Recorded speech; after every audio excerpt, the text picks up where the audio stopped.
ተደጋጋሚ ክፍያ ወይም ፔመንት ሰብስክሪፕሽን።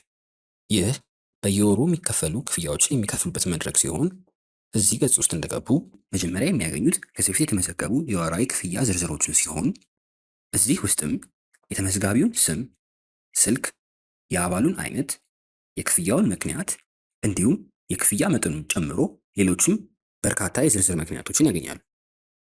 ከዝርዝሩ በስተቀኝ በኩል ወይም በመጨረሻው የእርምጃ ወይም አክሽን ባር የሚያገኙ ሲሆን ከዚያ ስር ሁለት አስፈላጊ ድርጊቶችን ያገኛሉ። አንደኛ፣ በጊዜያዊነት አቁም። ይህ የወራዊ ክፍያውን በጊዜያዊነት ለማገድ ወይም ለማቆም የሚረዳ ሲሆን የሚመጣላችሁ ገጽ ላይ የወራዊ ክፍያውን በጊዜያዊነት አግድ የሚለውን በመጫን ማስቆም ወይም ማገድ ይችላሉ። ሁለተኛ፣ ሰርዝ። የወራዊ ክፍያውን በቋሚነት ለመሰረዝ ከፈለጉ በሚመጣላችሁ ገጽ ላይ ሰርዝ የምትለዋን በተን በመጫን በቋሚነት የወራዊ ክፍያውን መሰረዝ ይችላሉ። አዲስ የወራዊ ክፍያ ለመመዝገብ ወይም ለማስጀመር ከፈለጉ ከላይ በስተቀኝ በኩል የወራዊ ክፍያ አስጀምር የምትለዋን በተን ይጫኑ።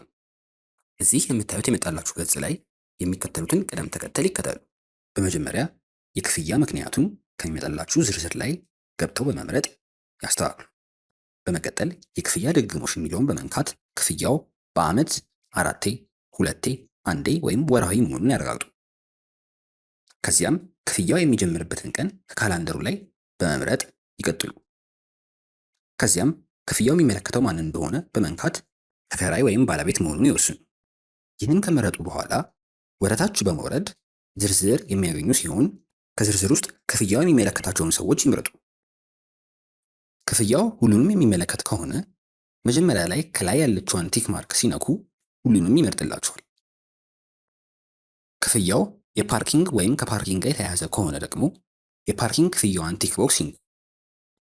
አሁን በድጋሜ ታች በሚመጣላችሁ ዝርዝር ላይ በመሄድ የሚመለከተውን ሰው ይምረጡ።